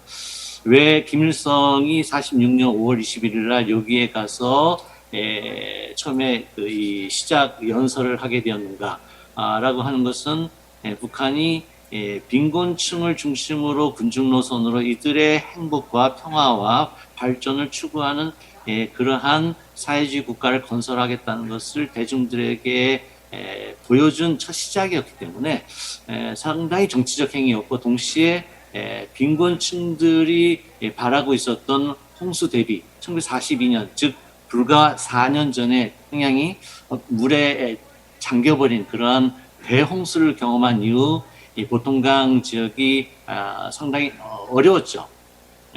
이 당시에 노동당 기관지였던 정로의 김성 장군의 격려사가 인용됐던 것들이 여기에 실려 있고요. 46년 6월 달의 기사라든가 이런 내용들을 쭉 보면 인민들을 위한 정치라는 것들이 노동당 기관지이긴 하지만 대중들이 여기에 적극적으로 참여하는 모습들이 많이 드러납니다.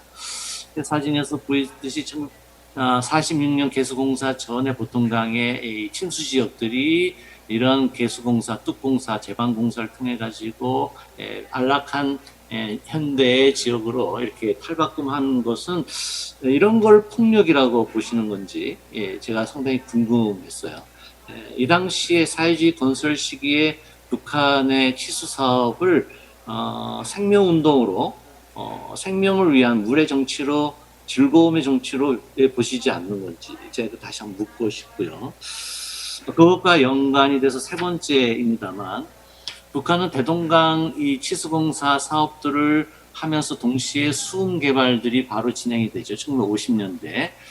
그래서 대동강, 용은강, 재령강들을 연결하면서 이 수은을 연결하고 이것이 80년대에 간문, 미림, 봉화, 순천, 송천 간문 그리고 마지막으로는 남포 서해 간문으로 이어지면서 이 대동강이 이제 안정적인 물의 흐름을 확보하게 되고 그래서 이것으로부터 평안남도의 남포 온천군 지역, 그다음에 황해남도의 말하자면 강화도에 이어지는 연안군 지역, 연백평야까지 대규모 수로 공사들을 80년대에 하죠. 그래서 양수기로 올리는 공사들을 쭉 하고 그리고 그래서 대동강 물로 신천군까지 물이 이어지면서 농사의 일대 변화가 이루어집니다. 근데 이런 것들이 농민들에게 홍수나 가뭄으로 항상 물 걱정이 시달렸던 인민들에게 물의 안정적인 공급을 한다고 하는 경제적 행위가 동시에 정치적인 이데올로기로서 크게 자리 잡게 되고 이런 것들이 인민들이 생각하는 주체 사상의 정당성으로 80년대까지는 국민들에게 자리 잡을 수 있었던 거죠. 90년대 이후야 다른 얘기가 될 수 있습니다만 이런 것들이 예를 들어서 대동강과 내륙 도시인 사리원 같은 경우는 대동강이 수로가 형성이 되면서 사리원시의 운하가 58년부터 운하가 건설이 되고 그래서 내륙 도시가 운하 도시로 그리고 길성포항이 건설되면서 대동강으로 해서 서해까지 나가는 항구 도시로 사리원시가 개변이 되기도 하죠. 이런 일련의 변화 과정이라고 하는 것은 물이 평등하고 보편적이고 누구에게나 이익을 주는 것이죠. 그래서 물의 정치는 사회주의 정치와 아주 밀접하게 연결되어 있다는 것이 저의 생각입니다. 일반 평민들에게 경제적, 정치적 도움을 주는 평등성, 평등주의가 물의 정치다. 물은 평평하죠. 한쪽으로 쏠림이 없습니다. 그런 관점에서 사회주의 국가 건설했던 북한에 있어서 대동강 지역의 치수 사업은 그 자체가 사회주의의 승리를 보여주는 일련의 그런 이벤트들이었죠. 그런 이벤트들의 긍정적인 측면들이 상당히 존재하는데 발표자께서는 그런 긍정적인 측면들에 대해서 어떻게 생각하시는지 제가 좀 묻고 싶은 생각들이 있었습니다. 이 부분 하나 마치고요. 그 다음에 신의주 안동 부분은 파벨 선생님의 그 말씀 중에 두 가지 제가 생각할 때 좀 잘못됐다라고 하는 부분을 먼저 두 가지를 지적을 하고 토론을 좀 하고 싶습니다만 2002년도에 신의주 특별행정구가 발표가 됐습니다만 그 당시에 행정구장으로 임명되었던 양빈이 중국에서 체포된 이후로 신의주 특별행정구는 사실상 형해화되고 취소가 됐죠. 그래서 그 다음에 이루어진 것이 신의주 대계도 경제개발 지역이고 그것이 신의주 국제경제지대로 이름이 바뀌어 있습니다.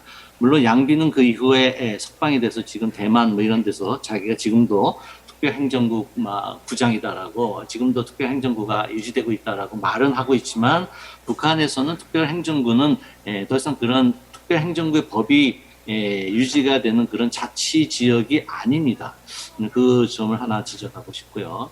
두 번째는 서울 평양은 이제 강북쪽이 먼저 발전해서 강남으로 발전했다라고 하는 말은 맞지만 단동 신의주는 신의주가 먼저 발전을 했고 그 영향으로 단동이 발전을 한 거라고 저는 역사적으로 보고 있습니다. 그래서 서울 평양의 대동강 한강의 경우와 압록강 신의주 단동의 경우는 남북 관계가 뒤바뀌어 있죠.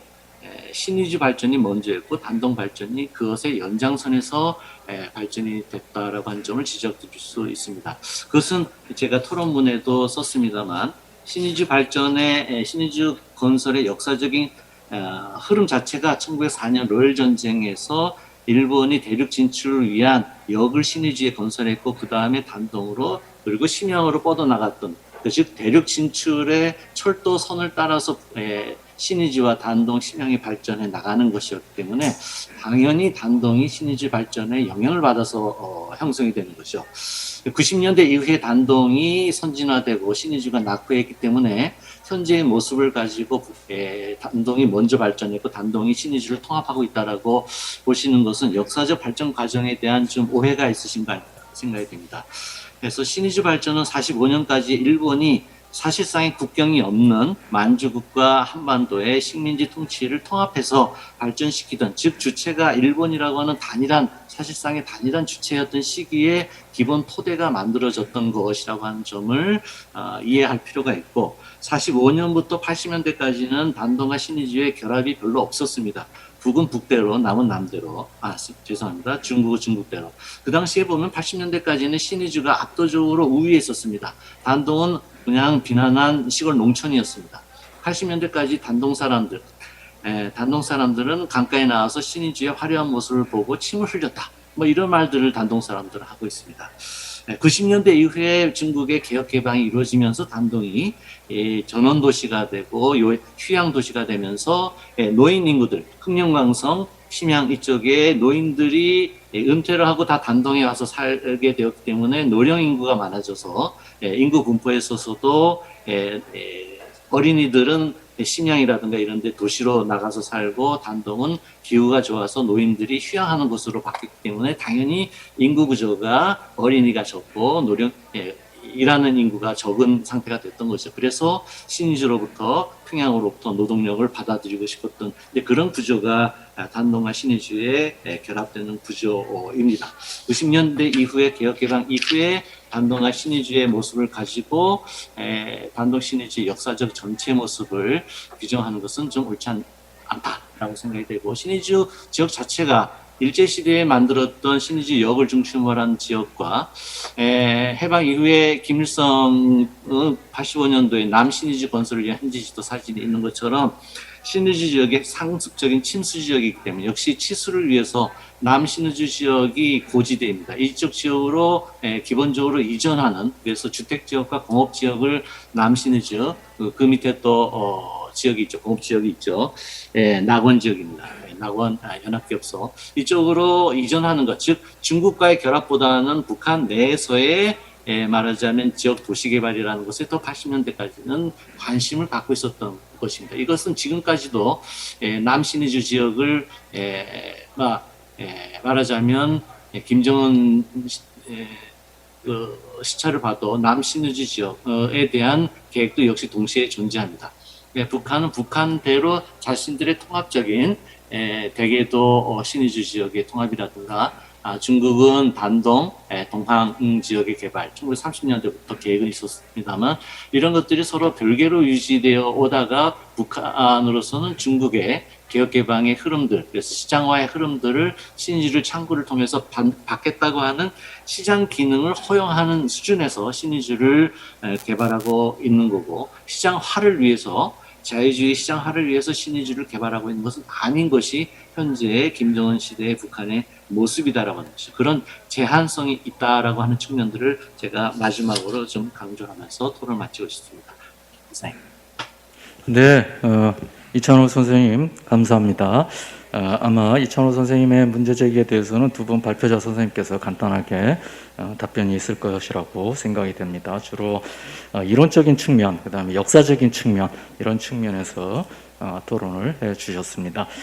두 번째 토론자 선생님을 모시겠습니다. 두 번째 토론자 선생님은 현재 여기 현장에 나와 계십니다. 경남대 극동문제연구소 초빙연구위원으로 계시는 마크 김 선생님께서 토론을 해주시겠습니다. 네, 부탁드리겠습니다. 예, 안녕하십니까. 저는 좀 시간이 많이 지난 관계로 겹치는 부분은 좀 빼고 대동강의 발전을 통해서 또 원산 지역의 개발을 통해서 또 물의 정치를 한번 대입해보고 또 신의주 단동 국경 지역을 잠시 좀 더 보고자 합니다. 좀 피곤한 시간이 되기 때문에 제가 유머로 한번 시작하겠습니다. 대동강 하면 여러분은 어떤 단어가 떠오르십니까? 예, 저는 맥주가 떠오릅니다. 예, 이렇게 웃으시는 분들은 북한을 잘 아는 분이라고 생각하고 저의 유머가 통했다고 생각하고 좀 넘어가고자 합니다. 그 피터 몰링가는 Water and Politics에서 좁은 의미의 물의 정치와 넓은 의미의 물의 정치를 얘기했습니다. 좁은 의미의 물의 정치는 물을 정치적 도구로 동원하여 권력을 담보하거나 국가 간의 분쟁, 갈등을 다루는 행위라고 말했고, 넓은 의미의 물의 정치는 물 정책의 집행과 수립에 있어서 덜 권위적이고 덜 규범적이며 과정 지향적인 방식의 수행을 통해 건설적인 현실 정치를 구현하는 것이라고 얘기했습니다. 저는 이 두 가지 분석을 한번 최근에 대동강에서 일어나고 있는 그런 개발과 변화를 통해서 한번 적용해 보고자 합니다. 대동강은 아주 오랜 역사가 있습니다. 조선 민족의 기원이라는 그런 대동강 문화론에서 보듯이 오랜 역사를 가졌고, 이런 대동강이 근대 시대에 들어서 대결과 그런 갈등의 현장이 됐습니다. 우리가 잘 알고 있는 1866년에 미국 상선 제너럴 셔먼호가 대동강 올라오다 쑥섬에서 불탔고요. 그 대동강변에 이 제너럴 셔먼호 격침 기념비가 있습니다. 또한 1968년에 동해에서 그 납포된 푸에블로호, 그것이 지금 현재도 대동강변에 전시되고 있듯이 대동강은 오랜 역사를 가지고 있지만 평양을 흐르는 강이기 때문에 뭐 싫든 좋든 간에 그런 대결과 그런 긴장의 그런 상황이 됐습니다. 하여튼 이런 긴장과 대결의 장소가 최근에 들어와서 많이 변화하고 있습니다. 우리가 평양을 방문하거나 각종 미디어를 통해서 그런 평양의 대동강변에 흐르는 발전을 우리가 눈으로 보고 들을 수 있습니다. 2013년에 문수 놀이장이 개설이 됐고요.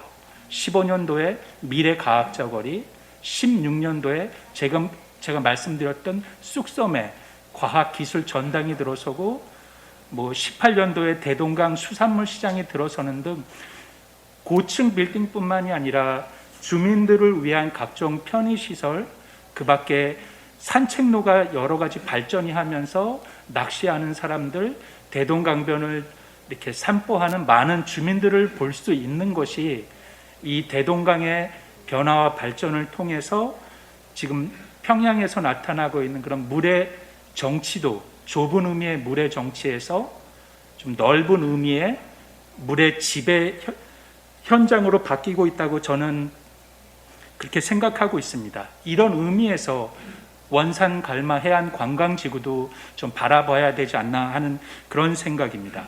원산은 우리가 잘 알고 있듯이 금강산이 있습니다. 또 해금강이 있고요. 또 로버트 교수님이 보여줬던 그 해변이 우리가 잘 알고 있는 명사십리 해안입니다. 뭐 동해의 진주라고 불릴 수 있을 정도로 국제적인 관광지가 될 수 있는 충분한 그런 가능성이 있는 도시죠. 또 저는 원산 갈마 지구의 또 하나의 가능성에 집중하고자 하는 것이 바로 동해에 위치해 있다는 점입니다.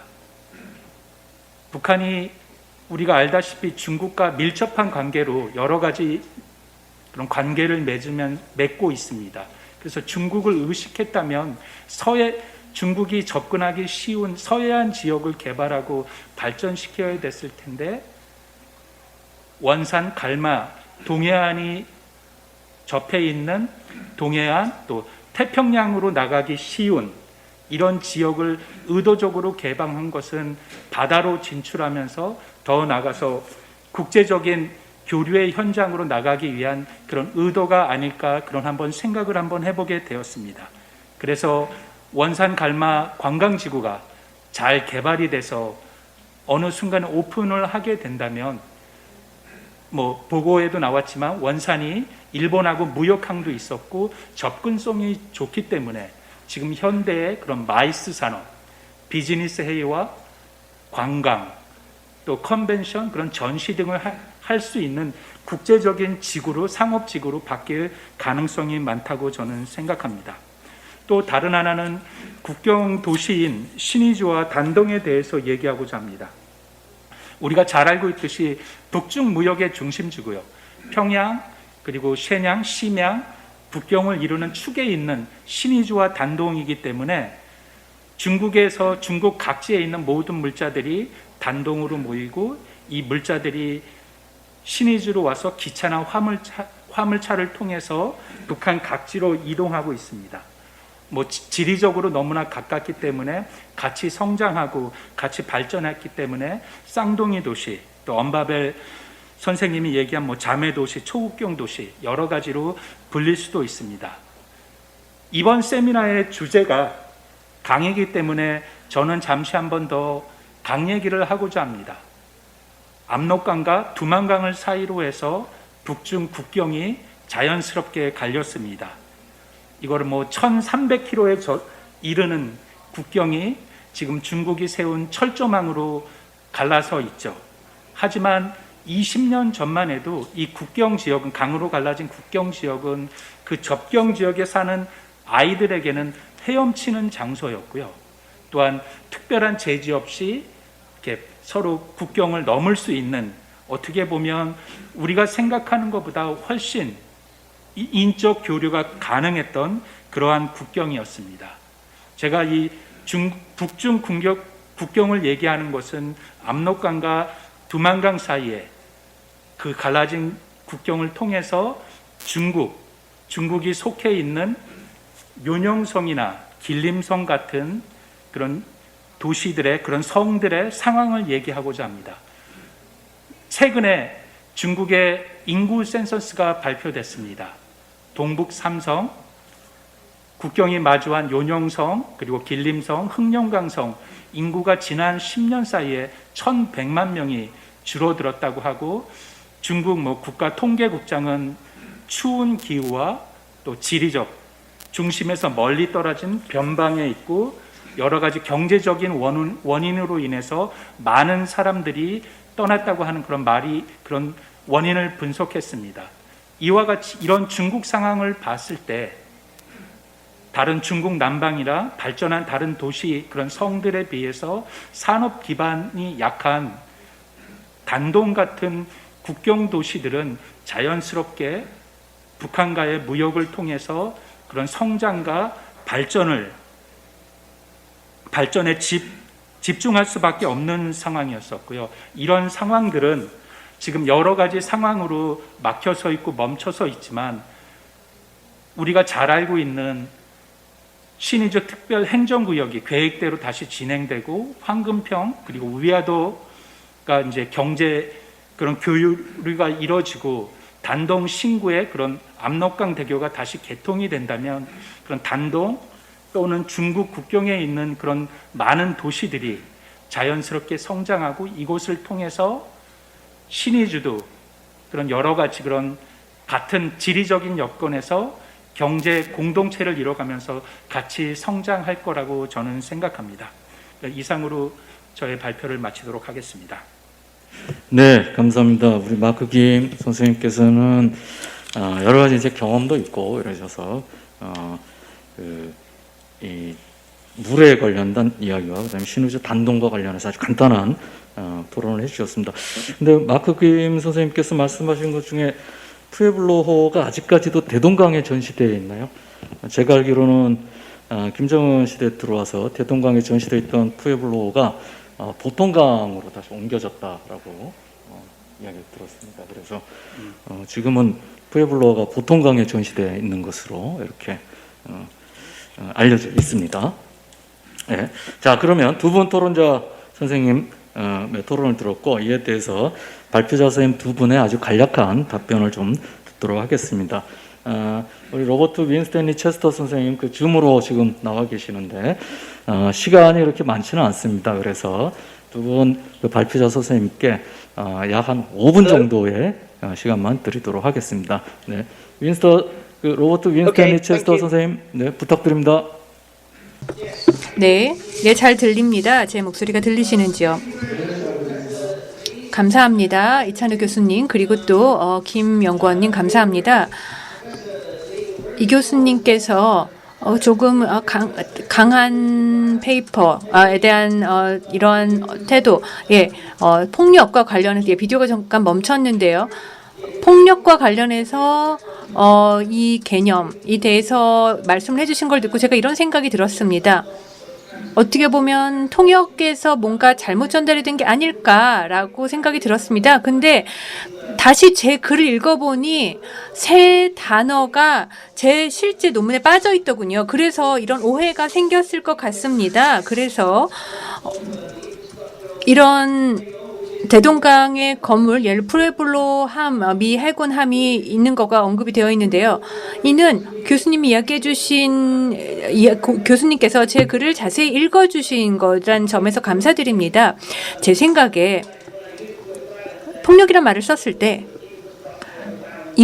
푸에블로 주변의 인프라, 또 푸에블로가 미국에 대한 전복, 그리고 또 어떠한 폭력적인 미군에 대한 통치, 그리고 푸에블로의 납치, 이런 것을 의미하고, 그것이 그 북한의 타고난 힘을 과시하는, 그렇게 생각하진 않습니다.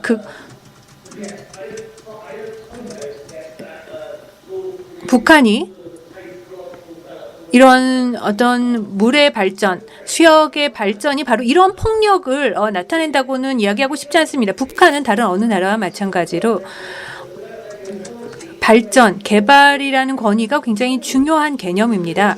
그리고 한 국가로서 능력을 과시할 수 있어야 되죠. 주민들을 환경 피해로부터 보호할 수 있다는 능력을 과시해야 합니다. 대동강과 보통강은 가장 대표적인 사례가 되죠. 왜냐하면 이 강들은 어떻게 보면 길들여질 필요가 있었던 겁니다. 홍수가 늘 범람했던 거죠. 북한에서만이 아니죠. 식민지 동안 조선 총독을 보면은, 조선 총독부의 보고서를 보면 대동강 범람에 대한 예방 노력, 그리고 또 식민지 통치 이전 조선 시대에도, 조선 후기죠. 조선 후기에서도 평양에서의 홍수 문제 해결에 많은 노력을 기울이는 문서들이 있습니다.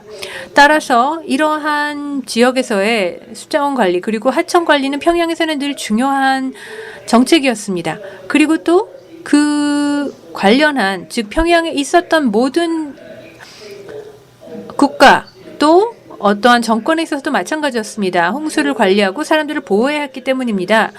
저는 해안 개발, 그리고 또 서해안의 이러한 발악을 건설하는 그러한 역사에 대해서도 잘 알고 있습니다. 책이 보이진 않겠지만 여기에서 잘 나와 있습니다. 국가로서 북한이 능력을 과시하고 시스템에 대한 권위를 정당화하고 이걸 위해 개발 능력을 이용했던 거죠. 폭력에 대해서는 오해가 있으셨다는 점, 제가 3개의 단어를 빼뜨렸더군요. 그래서 오해가 있었을 수 있습니다. 하지만 비물질성, 비인간적인 물질성, 그리고 이데올로기, 주체사상, 이런 것들의 또 물질적인 대상, 물질적인 어떤 물체는 많은 경우 이런 내러티브에 종속이 됩니다. 인간, 또 북한의 사람들, 뭐 개발의 영웅이라던가 역사적인 영웅이라던가 식으로도 좀 말이죠. 이런 야생이라던가 또 자연의 경관이 그렇기 때문에 이러한 신화를 만들고, 그리고 1930년대 이런 김씨 일가의 신화 창조에 굉장히 중요했죠. 숲이라던가 뭐 암석이라던가 이런 것들이 북한의 총격으로부터 보호해줄 거다. 그래서 실제 이런 신화의 주인공이 되기도 하는 거죠. 네, 북한의 이데올로기는 어떻게 보면 굉장히 인간 중심적이고 인간 변형적인 엔스로모피크하다고 할 수 있습니다. 퀄렌춘의 이론에 따르자면 자연의 세계, 자연의 물체, 그리고 물질적인 물체, 즉 물체는 역시 북한의 이러한 무대적인 정치, 또 카리스마 정치의 배우이기도 하다고 생각합니다. 그리고 주체 사상에도 중요한 역할을 하죠. 명심해야 될 것 중 하나가 늘 김가가 관여한다는 것이죠. 그들의 권력이 늘 개입을 한다는 것이죠. 비물질, 즉 비인간적인 물질이라던가 또 다른 물체가 이야기에서 중요한 역할을 할 수 있겠지만 궁극적으로는 북한의 지도층, 즉 김씨 지도층이 리더십 역할을 이 이야기에서도 늘 하게 되는 것입니다. 예, 제가 교수님의 토론에 답을 드렸을 수 있기를 바랍니다. 감사합니다. 네, 감사합니다. 로버트 윈스턴리 체스터 교수님. 자, 두 번째로는 엄바벨 선생님의 또 간단한 답변을 듣도록 하겠습니다. 한 5분 이내로 좀 부탁드리겠습니다. 감사합니다. 네, 이제 5분 내로 할 수 있습니다. 아니, 더 짧게 끝낼 수 있습니다. 먼저 지금 피드백 주셔서 다시 한번 마크 김 박사님께 감사드립니다. 너무나 좋은 피드백을 혹은 커멘트를 들었습니다. 다시 한번 마크 김 초빙 연구원님 준비해 주셔서 감사드립니다. 저는 첫 번째 커멘트에 대해서 언급하고 싶은데요. 약간 오해가 있었던 것 같습니다. 특별경제지구가 현재 적극적으로 활용되고 있지는 않습니다. 제 발표 주제를 보면은요. 제가 이렇게 말을 했죠. 양쪽 정부, 중국하고 북한 양쪽 모두 다 경제 프로젝트를 추진을 하면서 가능하면 협력을 강화하기를 희망을 하고 있습니다. 두 개 국가, 두 개 도시 사이에서요. 희망을 하고 있는 것이죠. 그래서 지금 적극적 특별지구가 활성화가 되지는 않았고요. 역사적으로도 봤었을 때요. 저희가 양쪽 지역이 협력을 위해 노력을 하고 있다는 것입니다. 체포된 사람이 누군지는 제가 잘 모르지만요. 또 시간적으로 제약이 있어서 제가 모든 내용을 다 발표를 할 때 설명을 드리지 못했습니다. 또 두 번째 코멘트 너무나 감사드립니다. 또 역사적으로 다시 한번 마크 김 박사님께서 언급을 잘해 주셨는데요. 제가 아까 도시 집적 형성이 북쪽에 더 형성이 되어 있다라고 강조를 했습니다. 이거는 현재를 말하는 것입니다. 북한하고 중국하고 한국을 얘기했을 때요. 현재지 과거는 아닙니다. 제가 역사적으로 연구는 하지 않았습니다. 이 점을 꼭 강조하겠습니다. 하지만 마크 김 박사님 때문에요. 저에게 좋은 아이디어를 주셨습니다. 제 생각으로는요. 개발에는 시너지가 되게 중요하고 신의주하고 단동도 시너지 효과를 창출하고 있기 때문에 제가 한번 과거도 한번 연구를 좀 해봐야 되겠다는 생각도 들었습니다. 그리고 또 상호 교류가 있을 때 단동이 유일한 예는 아닙니다. 중국 국경에 위치한 도시에 이런 경협이 이런 곳이 단동이 유일한 곳이 아닙니다. 다른 지역도 또 있고요. 또 점점 최근 들어서 더 커지고 있는 것이죠. 다른 지역, 국경 다른 도시에 비해서 단동이 유난히 좀 많이 발전을 했습니다. 경협 차원에서요. 그런데 중국하고 러시아 쪽 국경에서도요. 비슷한 상황을 볼 수 있습니다. 제 고모 이모가 말을 할 때 소련이 붕괴를 했었을 때는 1991년에 먼저 러시아에서 중국으로 갔다 이런 말도 해주셨습니다. 그러니까 소련에서 중국으로 갔다라고 말을 해줬습니다. 당시 국경 양쪽에는요. 아주 작은 마을들이 있었습니다. 그런데 최근 저희 이모가 똑같은 곳을 갔는데 믿을 수 없을 만큼 놀랍게 변모했다라고 하더군요. 아직 러시아에는 아직도 정말 눈꽃만큼 작은 마을인데 중국 쪽은 아주 거대한 도시로 발전했다라고 말을 하더군요. 그 말은 다시 말해서 분명히 제 논문을 좀 더 개선할 여지가 있는 것 같습니다. 제가 지금 준비하고 있는 논문도 있는데요. 마크 김 박사님이 말씀해 주신 점 때문에 제가 좀 더 개선해서 논문을 써보겠습니다. 감사합니다. 네, 아주 제가 짧은 시간을 들었는데 짧은 시간에 답변을 해주셔서 감사합니다. 우리 안바벨 선생님께서 그 아마 토론자 선생님 이찬호 교수님과 마크 김 선생님 두 분을 다 이렇게 언급하셔야 되는데 그 통역에서 마크 김 선생님 이야기만 들려서 멀리 계시는 이찬호 선생님 토론에 대해서도 감사를 표했습니다. 오해가 없으시길 바라겠습니다. 네, 이렇게 해서 제2세션 그 강과 북한 도시 물의 정치학이라고도 이야기할 수 있을 것 같습니다. 물의 정치학 혹은 물의 이데올로기 혹은 물의 미래라고도 이야기를 할 수 있을 것 같습니다. 그래서 제2세션 강과 북한 도시에 대한 두 분 선생님의 발표와 두 분 선생님의 토론을 아주 잘 들었고 이것으로 제2세션을 마치도록 하겠습니다. 제가 정해진 시간보다 한 5분 정도 더 지연을 시켰습니다. 좀 더 시간을 썼는데 이 세션은 이제 마치기로 하고 제3세션은 4시 45분에 시작이 됩니다. 그래서 쉬는 시간을 갖고 4시 45분에 제3세션을 다시 시작하도록 하겠습니다. 네, 발표하신 선생님, 토론하신 선생님, 그리고 여기 와 계신 선생님들, 줌으로 참석하시는 선생님들께 다 감사를 드립니다. 예, 감사합니다.